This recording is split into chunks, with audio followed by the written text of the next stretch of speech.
Welcome to Emotionally Healthy Legacy. My name is Elizabeth, and I am a mom of 4. I have 3 boys and 1 little girl. My goal here is to educate moms about emotional wellness and motherhood, learning how to regulate their own emotions in a healthy way, and then teaching their little ones regulating their emotions and how to build close relationships and families. Hello. Welcome back to Emotionally Healthy Legacy. Today, I have a guest. Her name is Hilary Mandzik. Is that how you say your last name? Okay. And she is a licensed psychologist and a parenting specialist, as well as a perinatal mental health specialist. So we're going to talk today about things that have to do with postpartum struggles and our toddlers and their meltdowns and how to handle that. And, and we're going to learn some tips that we can walk away with that will be practical and things that we can just implement that will be super helpful. So Hilary, I want to welcome you. I want you to introduce yourself, kind of what you do, because you have 3 young kids. You're right in the midst of this with us moms, and take over. All right. Well, thank you so much for having me. I'm glad to be here. And yes, my name is Hilary Mandzik. I'm a licensed psychologist, and I have 3 kids of my own. So I have a 7-year-old, a 4-year-old, and a 7-month-old. And I have been practicing working with children and families and parents for over a decade. But when I became a parent myself, that's when I realized, wow, parents really need support. It's a really big transition, the transition to motherhood. And you really don't even realize how big of a transition until you go through it. And so that's where I really started to hone my practice on focusing on perinatal mental health and parenting, because I think when we have our needs met as moms, and when we know how to handle our children's emotional needs, we have the confidence to kind of navigate whatever comes up. And I think that's a game changer. Oh, for sure. For sure. This is so similar to all the things I have learned in the last few years that have completely transformed the way I parent. It really, really has. Because I grew up in a background where, I have good parents, but this is what they knew and this is how they parent. And it's like, if you're having a hard time, if you're frustrated or angry or whatever it is, it's like, go to your room and cool off. Like, it was just not allowed. And like, you weren't really talked about, like, hey, what is going on? What's deeper? So let's start out with like postpartum and the struggles that moms deal with that and everything that happens with having a newborn. Because I'm right there. I'm right in the middle of this. My baby is 2.5 months old right now. And I feel like there's certain things that can make it or break it postpartum. Like if you have a colicky baby, if you have breastfeeding issues, if you have healing problems, postpartum, that can create a lot of stress for moms. And then they take it out on their family, not even meaning to. Right. So let's talk a little bit about that. What are the things that you, like when you talk to moms, what are some big struggles that you've noticed that moms deal with, and maybe some solutions that we can talk about? Yeah, absolutely.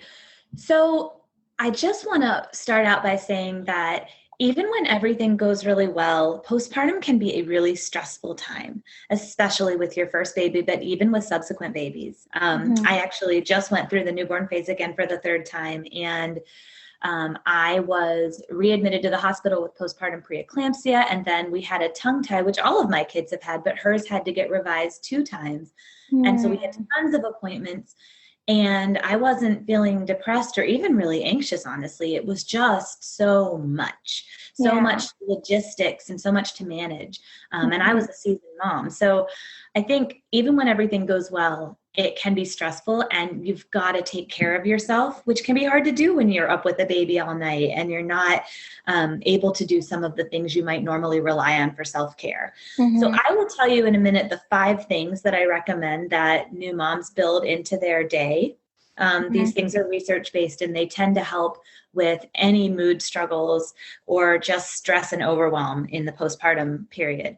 But I also want to just touch on what we call perinatal mood and anxiety disorders. So this encompasses postpartum depression and anxiety, and it's super common. So 1 in 5. So chances are, and I think honestly that number is higher. I think there's a lot of people who don't seek help. And especially in the pandemic, we know that more and more people struggle. So it doesn't always look quite like the media might portray it. So, you can be connected to your baby and you can feel fine some of the time and still have a perinatal mood or anxiety disorder.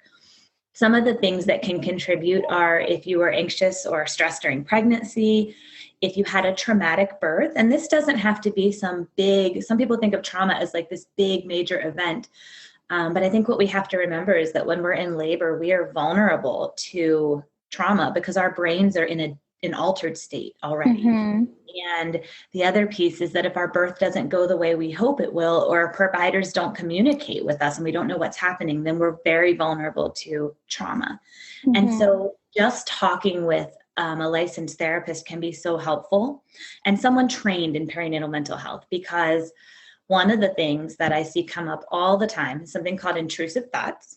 So if you've ever had a thought of dropping your baby as you're walking down the stairs, you've had an Oh my gosh, I have that. It's not that often, but this last baby, maybe because it's a girl and I've wanted a girl for so long, I would have thoughts. I'm like, what if I'm carrying her down the stairs and I slip and we fall and she gets hurt?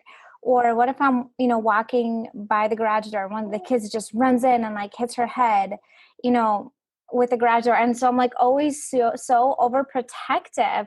And I didn't have that with my other 3 boys. And I don't know if it's because I'm older or there's other things that are happening in my life, but I'm like, I didn't used to have thoughts like that. And it doesn't like consume my day, but they definitely creep in. And every day I would have a couple thoughts like that. So normal. And it does catch you off guard because there's probably all the factors you mentioned that are, creating these thoughts, but it can catch you off guard when you didn't have them with previous babies. So I had a lot of intrusive thoughts during my pregnancy, actually, with my youngest. And that was so hard. And I think just knowing that they're normal, that most new parents have them, actually. And I think a lot of us don't talk about them because not all intrusive thoughts are as seemingly innocent as, everyone thinks about maybe dropping your baby, right? But there's other thoughts. They can be sexual in nature. They can be thoughts that are just really any unwanted thought that pops in your mind. And you are not a bad parent for having these thoughts. But if you go to a therapist who is not trained in perinatal mental health and you say, I'm thinking about hurting my baby all the time, and that therapist doesn't know to ask you, well, how do you feel about that? Because if you're distressed and feeling awful about it, then it's an intrusive thought and you're not at risk of hurting your baby. But there's a lot of times that more harm can come when you don't work with someone who specializes, because it's a very specific struggle. So these intrusive thoughts are normal. They actually come from the same part of your brain that manufactures feelings of love. So it's actually just your brain trying to protect your baby, which is a good thing. But if they are running your life and you can't focus or function, then it's time to seek help. So I just wanted to touch on that because I think there's probably a lot of people who are suffering in silence. And so if anyone listening is suffering, you can Google Postpartum Support International Directory, and we can, I'm guessing, put that in show notes too. Yeah. But they have a directory where you can look up your location and find a therapist who specializes. But even when you're not necessarily struggling at a level that is, a perinatal mood or anxiety disorder, it's a really stressful transition, right? And I think if we don't know how to take care of ourselves, then it's very easy to get depleted, right? We can't pour from an empty cup. And if we're not refilling that cup, it can be really easy to get burned out. And yes, and one of the things I want to mention is what happens with moms is when we are running on empty, our brain switches to our emotional part of the brain, and it's not able to make positive choices. And we will find ourselves snappy and yelling and saying hurtful things, like maybe even out of anger, hurting another one of our children just because we're sleep deprived or whatever, because our needs are not being met and Yes. we're so overwhelmed, we start like we're not even ourselves. We're making choices and decisions that like you don't even recognize yourself. That's right. That's exactly right. So let me tell you the 5 things that I suggest to all my clients and that I tried to do. I still try to do postpartum, that if you can build these things in, can be just enough to keep your cup full enough to where you can respond instead of react. So the first thing is sleep. And I just want to acknowledge sleep is hard with a newborn. But if you can get 5 contiguous hours of sleep each night, it can be a game changer. And there's a lot of ways people can do that, right? I managed with co-sleeping. Some people don't want to do that, but look up the Safe Sleep 7. There are ways to do it safely. Or bottle feeding and swapping time with a partner. Going to bed early in the night when your baby goes to bed, taking shifts, however that needs to look. But getting those 5 contiguous hours of sleep can be a game changer. And then moving your body every day, fresh air. And I like to combine that and go for a walk outside. So you get fresh air and movement. Nutrition, trying to eat frequently, protein snacks. So if you're breastfeeding and you're stuck sitting down a lot, having little baskets of snacks can be helpful. Protein bars, something easy. And the last one is just for you. That can be an Epsom salt bath. It can be journaling. It can be a phone call with a friend, reading a good book, even if you're reading it while you're nursing. But just something little for yourself that is not about taking care of somebody else. And those are the 5 things that if we can kind of be doing those as often as we can, that can really help. Yeah, for sure. I mean, I can definitely testify with either skipping meals or not getting enough sleep, because those are basic needs. Those are basic needs everybody has. And I've had times postpartum when I had somebody take my boys for a few hours and I'm like, I can either be really productive or I can take a nap. And I had to tell myself, like, other things can wait. My body needs rest. This is just what I need right now in order to show up better, in order not to feel as overwhelmed, in order to not feel as triggered by just every little thing that's happening around me. Absolutely. And yeah, I try my best to eat meals when my kids are eating. And sometimes, yes, it's a baby on my boob just because that's where the stage I'm in. But I try my best to prioritize meals because, man, if I'm hungry and tired, you don't want to be around me. I'm not a pleasant person. Same. And I think that's, like you said, they're basic needs. These are not luxuries. And it can feel like that postpartum. But when you can work with your partner, if you have one, but however you have to make it happen, if you can prioritize yourself, it's that whole putting on your own oxygen mask first, right? We cannot take care of other people if we're not taking care of our basic needs. And one of the things I want to mention, I've mentioned on my podcast before, that was super helpful for me postpartum. And maybe if you ladies are either just postpartum or you're pregnant and you're about to have a baby, I would ask one of your maybe friends or close family members to set up a meal train for you that you can send to, that they can send to like your friends or family members, or even you can send it. And, there's people in your life that probably will ask, well, how can I help you postpartum? And you're like, you can bring a meal and here's a, sign up sheet. I had my sister-in-law set it up for me, and for about 7 weeks straight, I had meals brought to me multiple times a week. I think I had to make pasta once, or rice once during that time. All the other meals, I just had to reheat because people brought us meals multiple times a week.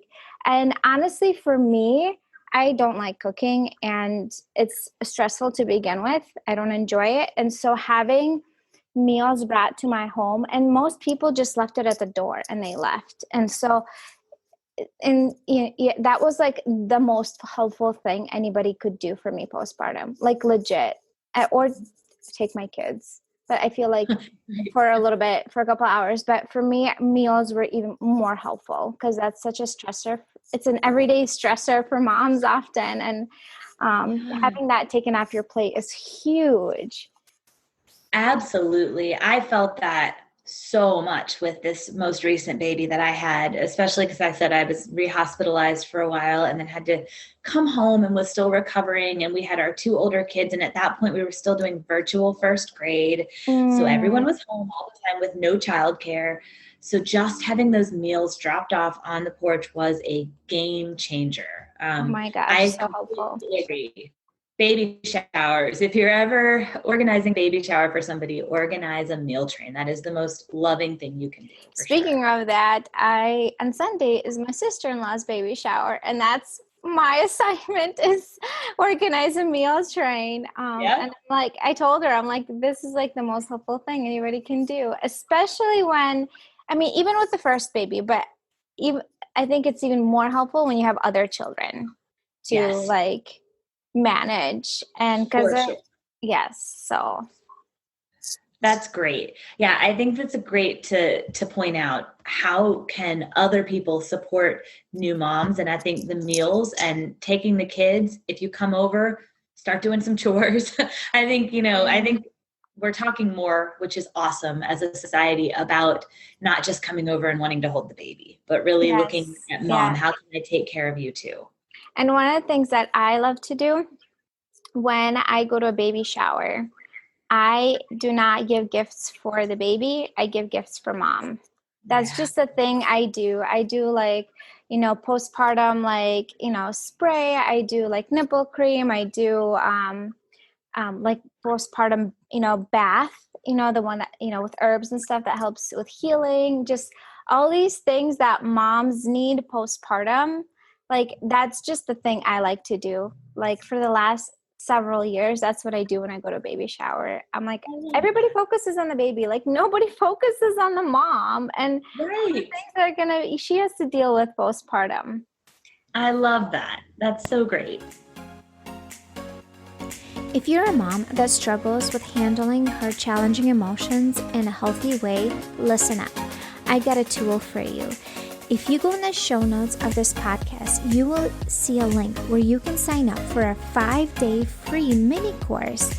And in that mini course, you get to learn actual practical things that you can do in the moment and outside of the moment to be more patient and calm, so you're not as overwhelmed, so you're not as stressed, and actual ways to learn to de-stress yourself and calm your nervous system down. How often do we hear that we shouldn't react, we should respond? And the problem is, well, how? In the moment, I don't know how because I'm so overwhelmed and so triggered. In this mini course, you get to learn the how. I am so excited that I have these skills that I can share with you. So go in the show notes, click on the link, enter your email, and then you can start the 5-day free mini course. All right, so if we can shift a little bit, let's talk a little bit about kids as they start getting a little bit older. After about a year, you start noticing that kids are experiencing meltdowns and tantrums. And what happened with me was I had my third son who he was kind of challenging to manage. I ended up going to counseling to figure out like how to parent because, well, my goal was to control him, right? To figure out how to get my child to do what I want him to do. What ended up happening, I had to relearn a lot of my ways and had to do a lot of internal work on myself.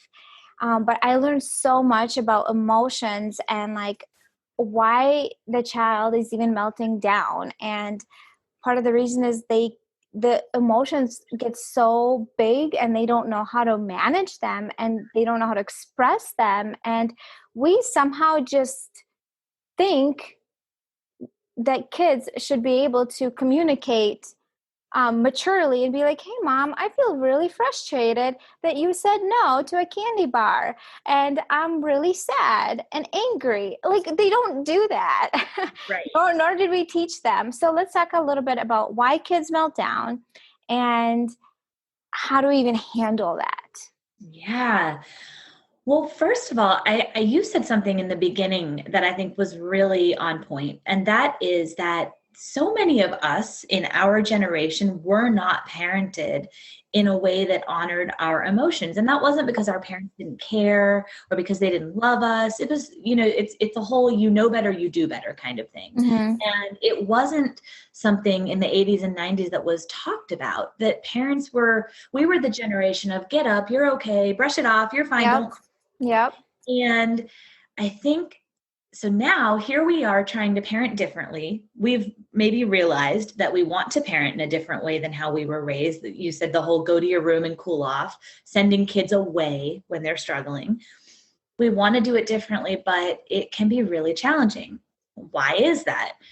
I think it's because we still struggle to be with our own feelings. Oh, for So sure. many of us, we want to run from our feelings. When we get angry, we Mm-hmm. want to shut it down, distract ourselves. And, I think most of us as kids, we never had somebody come to us and say, hey, you know what? It's okay to be mad. And so it's really powerful to be able to give that to our own kids. But when we do, we are faced with our own stuff. And so I think just acknowledging that in order to do this parenting work, some of the work is with ourselves, right? And to be able to sit with those feelings. And I know that's a lot of what you work with Yep. mom on. Yep. Mm-hmm. But I think that's just a huge piece of it. It's just if you are sitting with your child in these moments of meltdown and you're getting angry and you're having all of these feelings come up, you are normal. It is okay. Mm-hmm. You're not a bad parent. And I think learning how to recognize when you're in that space and then make a choice to meet your child's needs, that's the first step. Mm-hmm. So in terms of why kids melt down, I like to talk about it from the approach of stress that builds up over the course of the day, because I think we can all relate to that moment when our child says, Mommy, can you please hand me the red cup? And we hand our child the red cup and they throw it on the floor and say, I wanted the blue cup. And we are like, what in the world, right? Yeah. So illogical. Well, it is illogical. It's not about the cup. And you may have figured that out. But what it really is, being a kid is stressful. Walking around all day, especially if your child's going to school, they're holding all of their feelings in because that's not really a safe place to let it out. And kids as young as 1 can figure that out. They know Mm-hmm. that they're going to let those feelings out with you because you're their safe person. And that's like a really good point. That's one of the reasons, like I used to question that. I'm like, you seem to be able to be just fine at school and control your frustration and anger because things are frustrating at school and you don't like throw a fit about it. But as soon as you walk through the door, it's like you're a whole different kid that just like takes it out on everyone in the family. And that's even a good reminder for me because oftentimes when I am in the midst of it, you forget it, Yes. these thoughts, you just forget, this whole point. And so because you are a safe place at home, your child feels safe to release those feelings at home. Absolutely. And here's one thing I will tell all of you listening. I mean, I teach this stuff and I still have to remind myself and Oh my I gosh, still yes. mess up daily. And here's the thing, you will too. There is no perfect parenting is an illusion. It's not real. It doesn't exist. And it's not the goal. It wouldn't be good for our kids because when we mess up, we can repair. And that repair is how the relationship grows. It is so important. And also we model self-compassion in the face of mistakes. And so if you lose it with your kid, you're still a good parent. You can repair. It is not the goal to never mess up. So, but I think knowing how to repair is huge, and having the perspective of, like you were saying, when your child comes home and you're like, what is wrong with my child that they're just taking their feelings out on everybody, to be able to reframe that and say, nothing's wrong with my child. This is very normal and healthy, actually. We want them to come home and fall apart with their safe people, right? But kids have stress that builds up over the course of the day. Janet Lansbury talks about it as a tea kettle, which I think is a beautiful analogy. You can also think of it as the straw that broke the camel's back, right? That at some point, the stress builds up. It's just little things and little things. And eventually it has to come out. And we're like that too as adults. It's not specific to kids.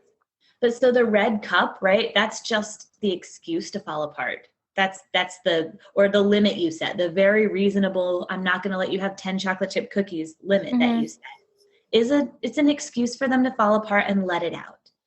And so that brings me to my next really important point, which is that our job when they do let that stress out, two things: keep your child safe. So we're not going to let them hurt themselves or others or destroy things. And then two, let the feelings be. Just let it be. You don't have to fix their feelings. And I thought, as a first-time mom, even despite my psychology training, I thought it was my job to keep my kid happy. Yep. And so whenever he would get upset, I was trying to figure out a way to get him back to being happy. And that is not the goal, not our jobs. We just need to let the feelings be. And that can look like validating the feeling. Gosh, I can understand why you would feel like that. It's really hard. You wanted 10 cookies and you didn't get them. It's hard. I would be disappointed too. Yeah. That can look like it's just saying, I'm here. I'm here. I can see this is hard. But not our job to make the feelings stop. And let's talk about how to keep the child safe and others safe. Because one of the things that my boys struggle with is wanting to release their frustration and anger in a physical way. And even yesterday, my oldest one, he's 9.5, and he really struggles when he does fine with a lot of emotions, but when it gets to anger, that's the one that seems to take over, and he has a really hard time keeping it safe. He wants to hurt somebody or something.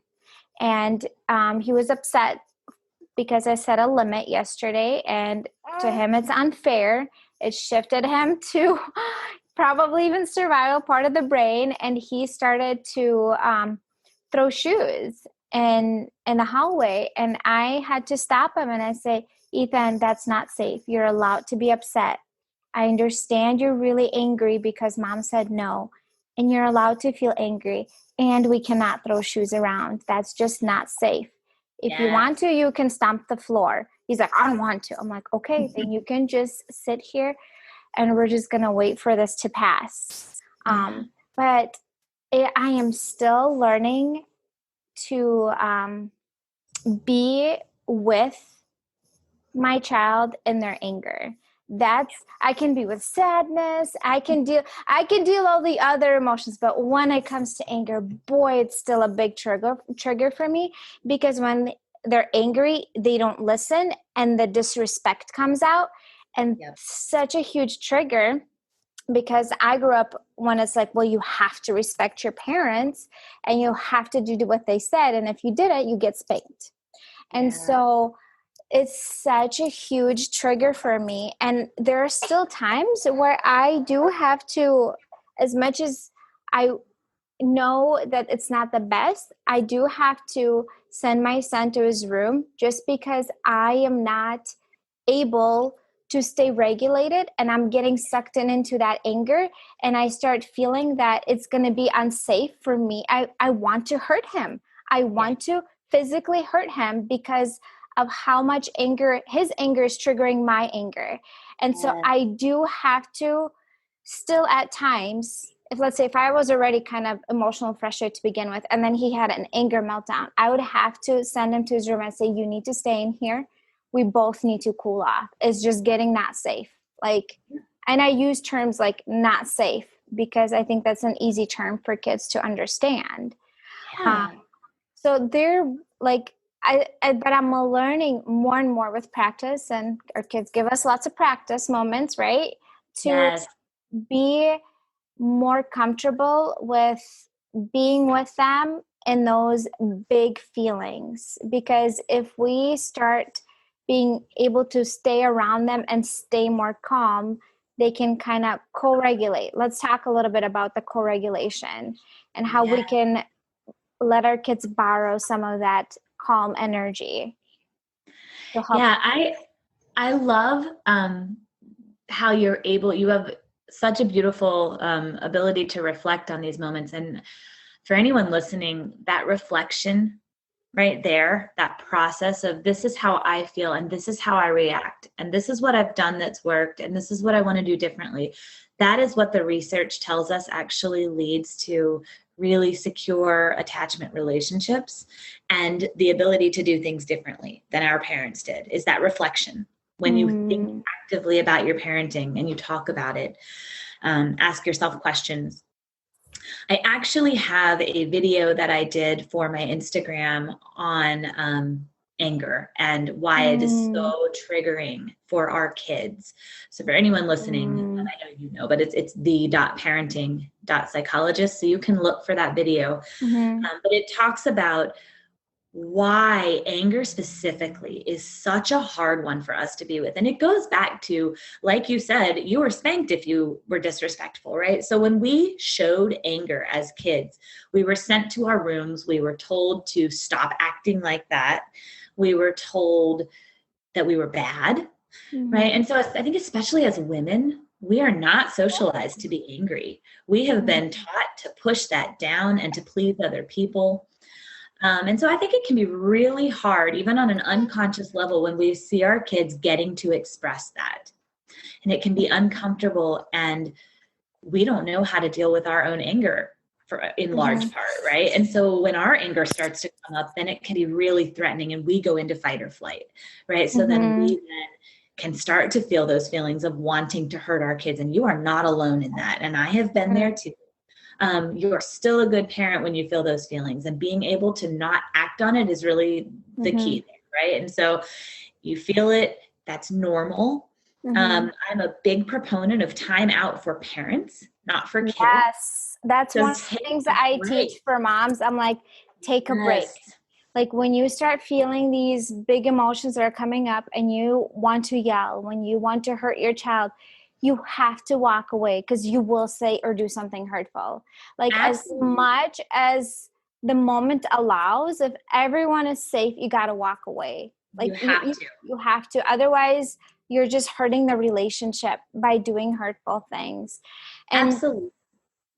Yeah. And I think, the idea you said of sending your 9-year-old to his room, I think we can frame that, because sometimes it's not that you're sending him away because he's bad or because his anger is something you can't tolerate. But if you are getting triggered and his room is a safe place, like, I don't know about you, but my 7-year-old son loves to play with Legos. And he Yes. That's one of the things my son does. He'll read a book or play with Legos to calm his body down. And I would have to tell him sometimes it's not to punish you. It's because it's just getting unsafe. Like right now, it's just not safe for you to be around, and we need to calm down, both of us. Absolutely. And so like I will sometimes bring my 7-year-old upstairs, and I mean, sometimes he's like angry and, kicking or screaming or saying mean things. And I'm bringing him upstairs, and I bring him to his room, and I tell him, this is not a punishment. You are a great kid.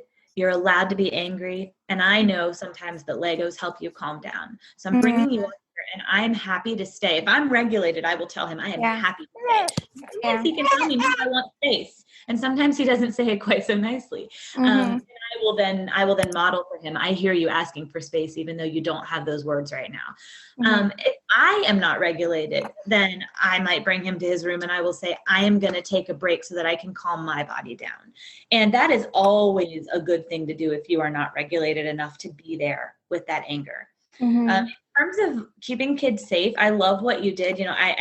I see that you're mad. I can't let you throw these shoes, right? And that's what my 7-year-old sometimes will still try to hit. And so I'll physically stop his hand and say, you're so mad you feel like hitting. I can't let you, right? And the I can't let you or I won't let you is huge, because I think a lot of times we go to this place of almost shaming. We don't hit. Hitting is bad. That's not okay. And they hear as children, I'm bad, right? My impulses are bad. So the I won't let you is a loving gesture. It's an actual boundary, right? Because boundaries are things that we do, that we can follow through on. So stop hitting is not a boundary, but I won't let you hit is a boundary. Makes kids feel safe, because ultimately they don't want to be able to come in and do whatever they want, hit, or they don't actually want to be in control at that level. That's terrifying for them. So when we can come in and stop them, they feel safe. Yeah, and one of the things like with my boys, when like they try to hit, I will hold their hands and say, hitting is not okay. I won't let you. I will let you go when you stop Yep, hitting. Like, so absolutely. you literally hold their hands. So like keeping your kids safe, like physically, I will hold my son and his hands and be, or if they try to kick and be, I will not let you kick. I see that you're really angry and frustrated, and it's okay. And we're going to keep you safe. I'm going to Yes. keep you safe. Like using terms like that. So it's easy for them to understand. I would even say, like, hitting is closed. Like, I remember that's one of the things my counselor taught, like, when my son was younger. It's like, it's just closed. We Yeah. don't do that because it's Yeah. like an easy term for them to understand. And let's touch a little bit on hitting is an unhealthy way to release anger. Right. But what about healthy ways? Let's talk a little bit about that and how sometimes we can, if we see that our child is getting to that level, if we can catch it earlier, sometimes there's ways that we can direct their anger into a healthy way. Like, for example, one of ours that we use, I have a basket of random papers that my kids can rip, crumple, and throw, and they love it. Like, that's one of the ways that we get like frustration and anger out. Let's Yeah. talk about some other healthy ways. And the goal is, when we're teaching this to our children, is to teach it outside of the moment. Because when we're in that emotional part of the brain, when we're frustrated, when we're overwhelmed, when we're stressed, when we're angry, our thinking brain is literally shut off.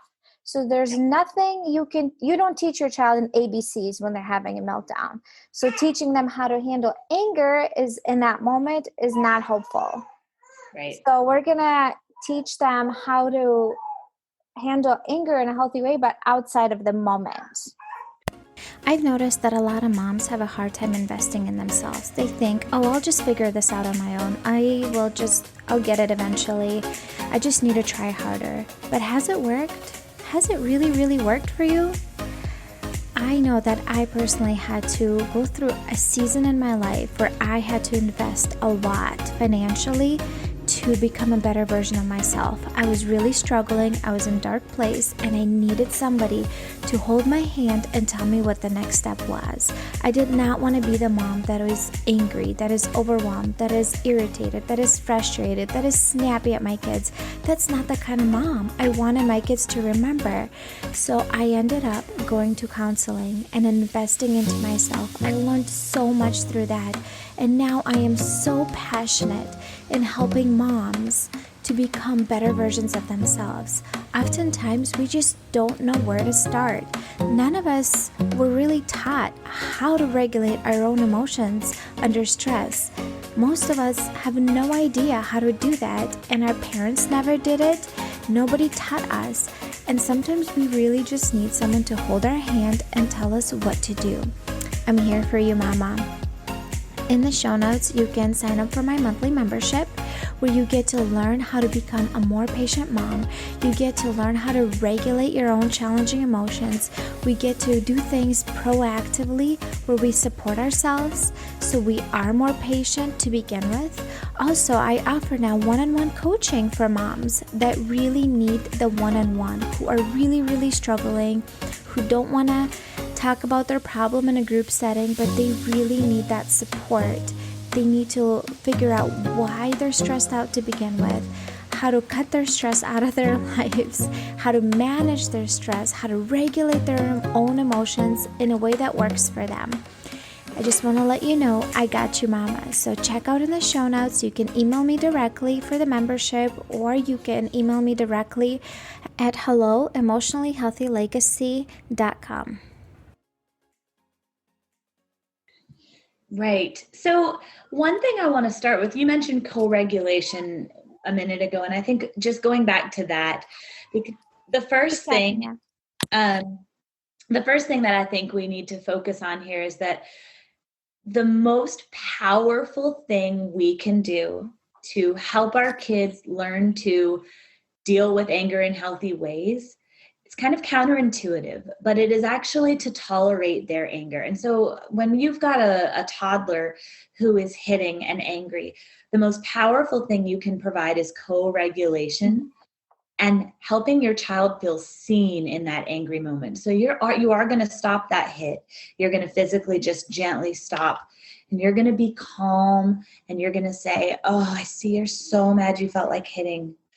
I can't let you hit. It's okay to be mad. And so your child might still be crying and screaming. And so just sitting in that, what that does is that teaches our kids in a way that we probably never had as children. It teaches them that, you know what, I'm not scared of your anger. Your anger doesn't frighten me. And that teaches our kids, you know what, I don't have to be afraid of my anger. Anger is going to come and anger is going to go. Mm-hmm. And I feel seen and understood right now by my caregiver. So that part right there, that is a foundational piece that sometimes we think we're doing it and we're not really doing it, right? That we might actually be saying, I see that you're angry, kind of hoping the anger will stop.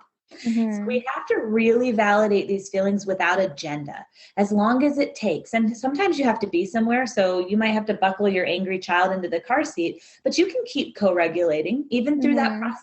I actually have a video on my Instagram on shepherding through in these moments. So you're buckling this angry kid, but you're staying calm. You're saying, oh, I see this is so hard, right? And as you're driving, that child might still be screaming, you're so mad, I'm here. So tolerating that anger for as long as it needs. And we won't always have to do that. We can lay that foundation. Then eventually kids are going to be able to recognize, oh, this is anger. I know this feeling. I can survive this. And they will be able to work through it. With older kids, right, like my 7-year-old and your 9-year-old, I absolutely think you can be having those conversations not in the heat of the moment, right, outside the moment. My son and I have a name for his feeling that he and I have come up with when he feels so angry he can't think straight. And so we talk about it in terms of that name. And we talk about, because my son is what I would call, a kid who feels things really deeply. Some people would call it highly sensitive, but, highly sensitive, I don't dislike the term, but I don't think all kids who feel things deeply present from a sensory perspective where they don't like tags or loud noises. My son's not like that, but he feels things deeply. And sometimes words are too much for him in that moment. So talking about not only what are healthy ways to deal with our anger, but what do you need? Sometimes what he needs is just for me not to say anything and just to open out my arms, so he knows he can come in for a hug. And that's a nonverbal process that we've talked about, so he knows. But I think, the paper, that ripping paper is a great thing. Sometimes doing something else with our brains, like Legos or reading a book, like we talked about, will look different for every kid. Another thing that's helpful for my son is to go outside in the fresh air if he can. And that can kind of reset our brains and take us out of fight or flight. But, I think... And you have to find what works for your kids. Because I know with my oldest, when he gets triggered and he's angry or super frustrated, he's not safe around other family members. He gets really triggered by anything anyone else does. If his brother walks past him and looks at him, he will get so pissed off.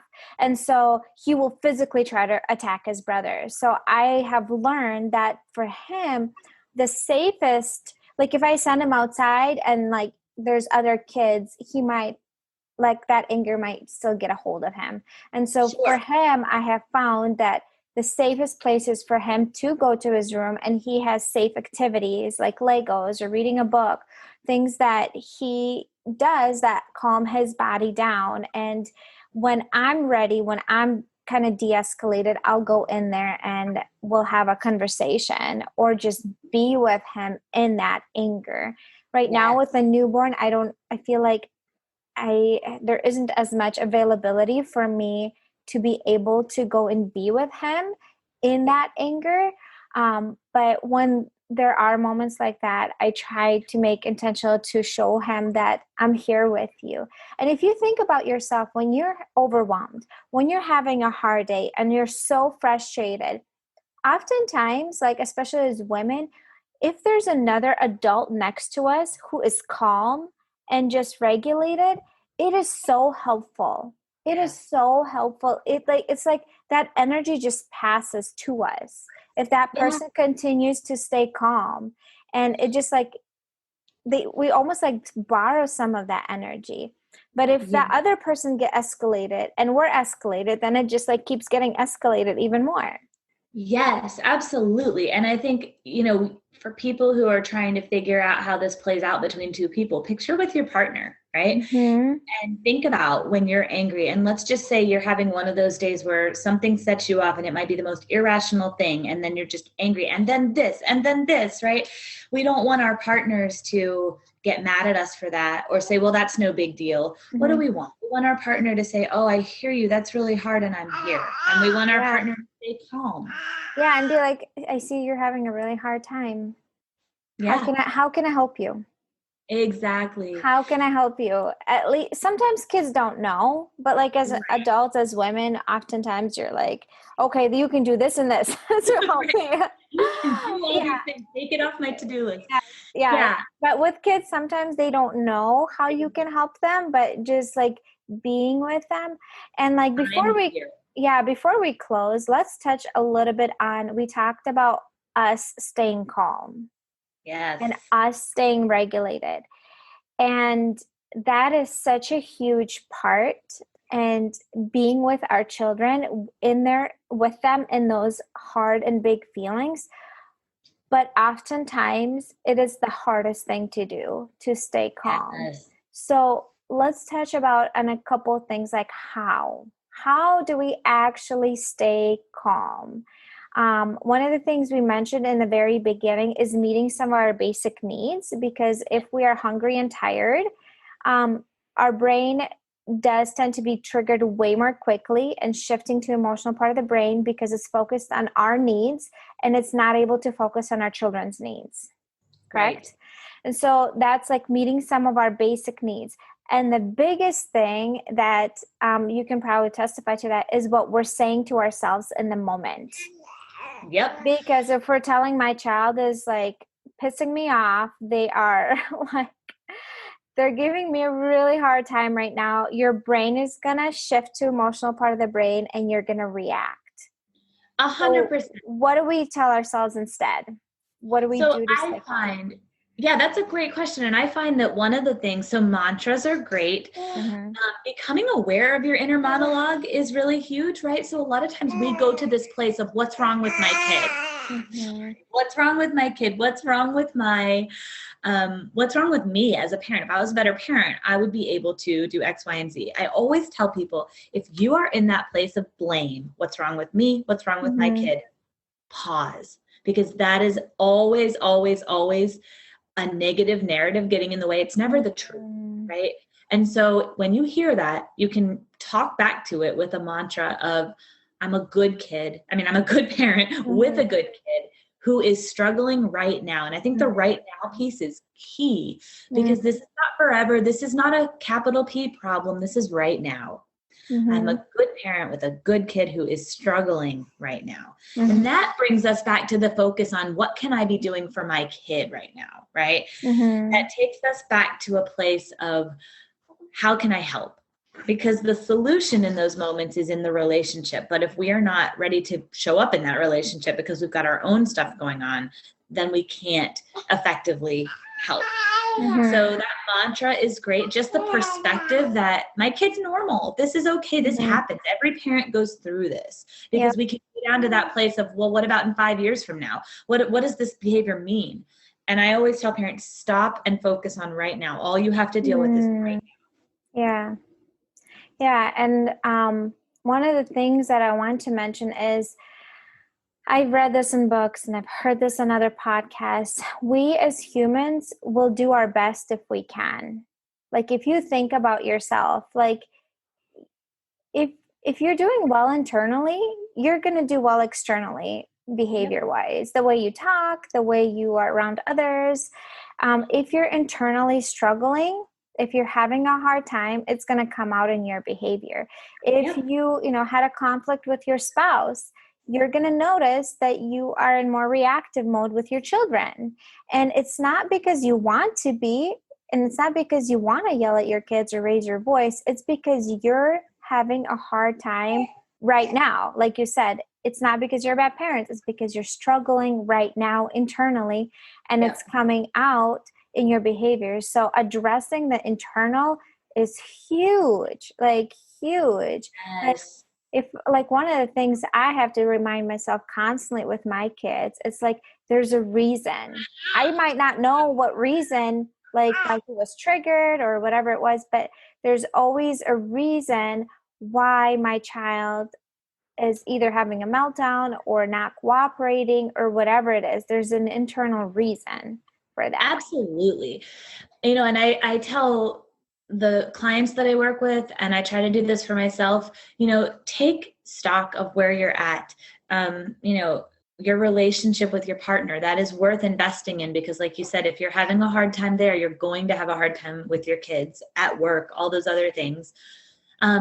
Hormone balance is huge.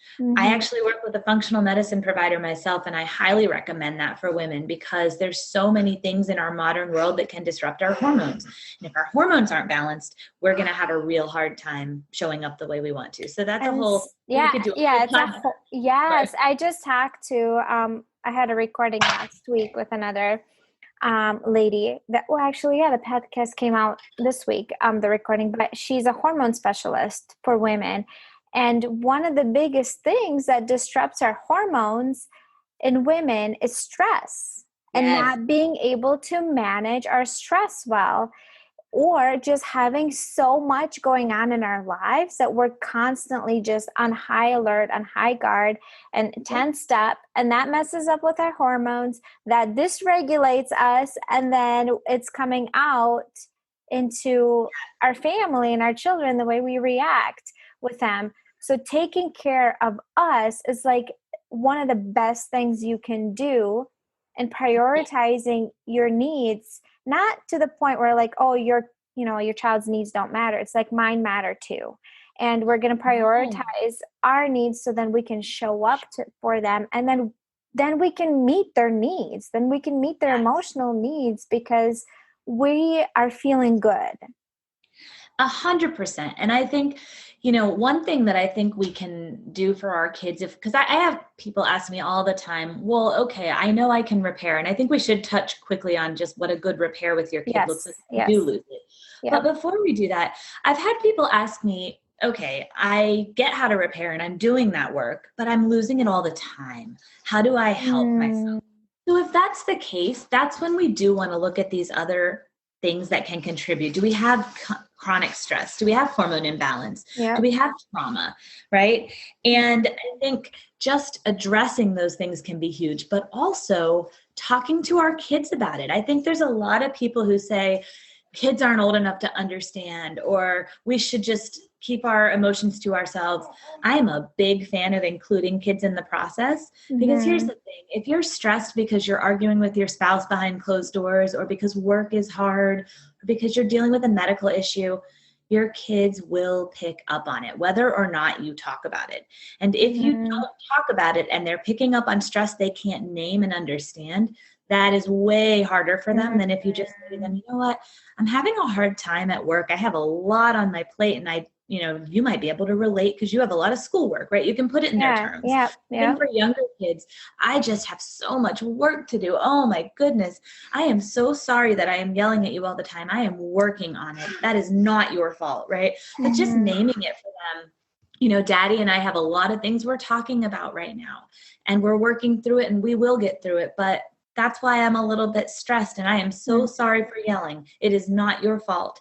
COVID, talking about the pandemic, talking to them about whatever is going on in the developmentally appropriate terms. And I think, honestly, you can talk about these things even with toddlers if you know the right terms to use.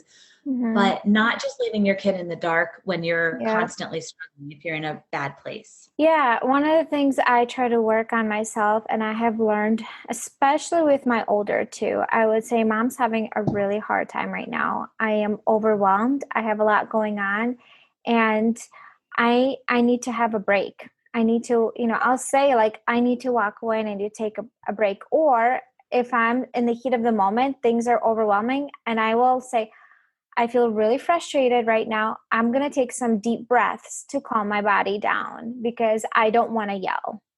And so like things like that in the moment, and communicating to, especially the older they get, the more they understand. Just saying like, it's just a really hard week for me. Today is just really tough and challenging. I'm either super tired, and then even maybe naming with the older kids what you need. Because with them, I will tell my oldest one, Mommy needs a break. Like today, I can't lay down with you in the evening. I just need some alone time. Yes. I'm so glad you brought that up. So 2 quick things to touch on. When we tell our kids what we're dealing with, then we can tell them and let them know it's not your fault. Because if the kids don't understand why we're upset, they are always going to do it to themselves. Always. Oh, yeah. Such a good point.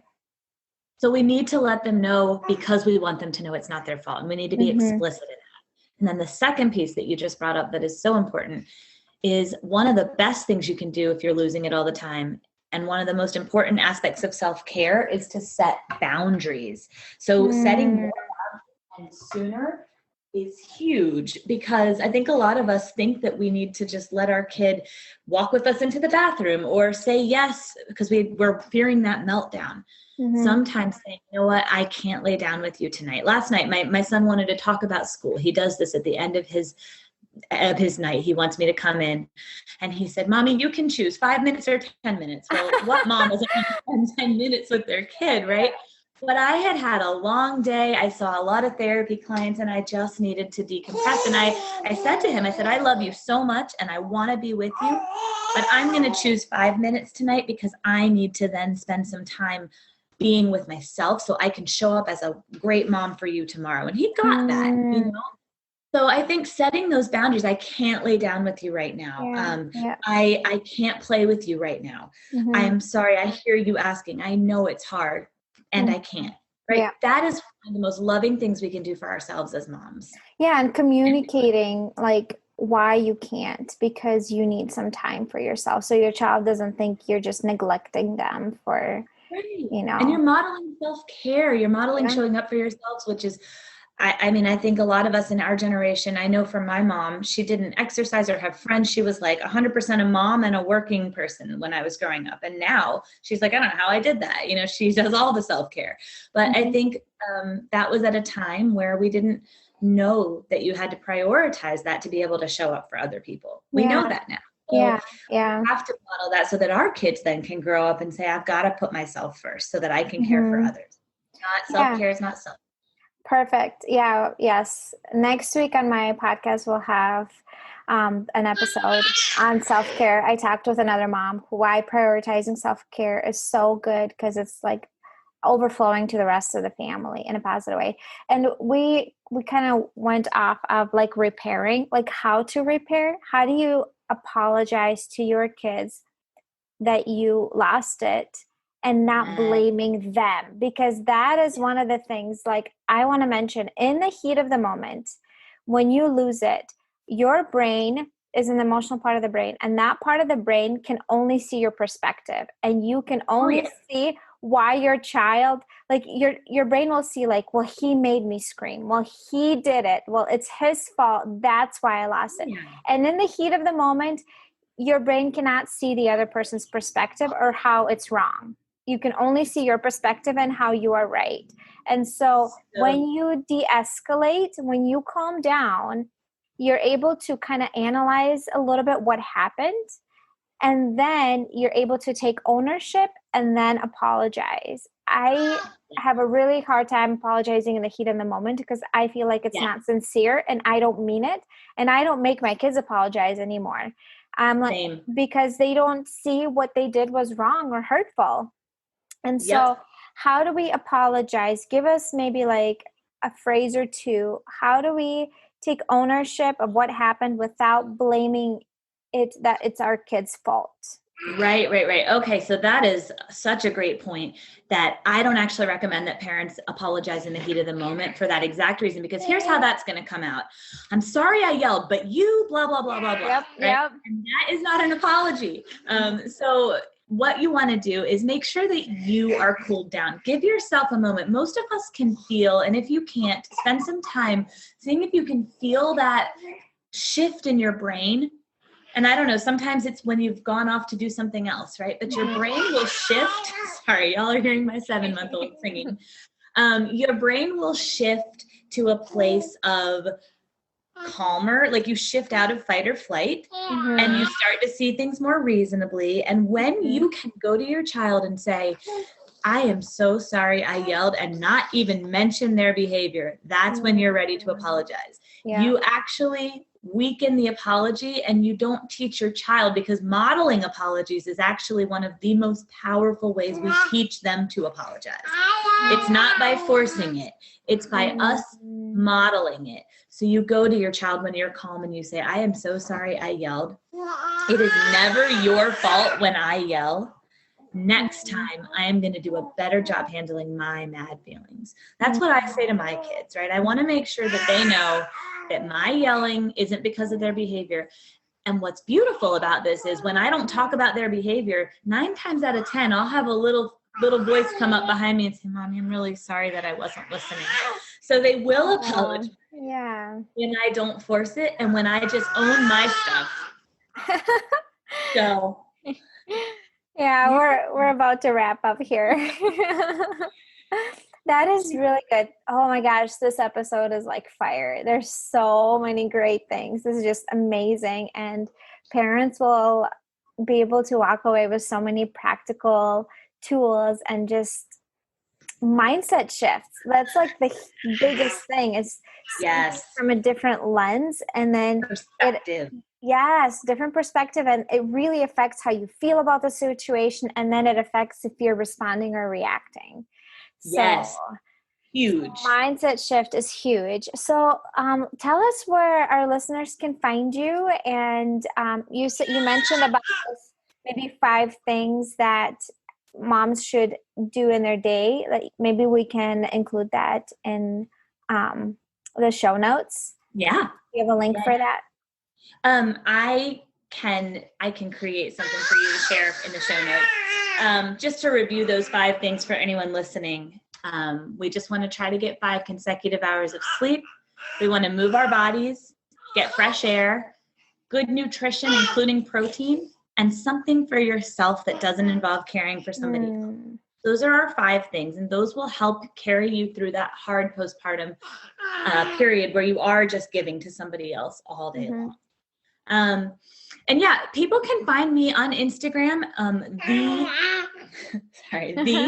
parenting.psychologist. And I also am working on a website, so that will all be linkable through Instagram very soon. I do have HilaryMandzik.com, which is my therapy practice, so you can go there to learn more about me until I get my parenting website up and running. Awesome. Amazing. Thank you so much. There's so much valuable information today, and I know our listeners will be so grateful for the things they've learned. I really, really appreciate all the things that you taught us today. Yeah, thank you so much for having me. I loved our conversation. I really think there's a lot of value in here that people can start using literally today to help make their lives better, which I think is so important. And I love the work you're doing with moms, because you're right. We can't show up for our kids unless we're showing up for ourselves. So I'm really glad to be a part of this, and I appreciate you having me. Yeah, thank you.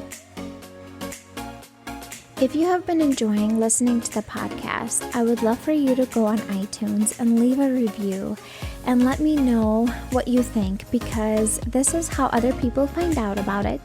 Also, I would love for you to share my podcast on social media and tag me. Let me know if you're listening, and share it with another mom that you think this might be helpful and useful for, because I would love to spread this message. How much emotional wellness affects the rest of the family, and how much impact we have as moms, and that we can set our families up for success. But it all starts with us. So if this has been helpful for you, I would love for you to share it with another mom. Thank you.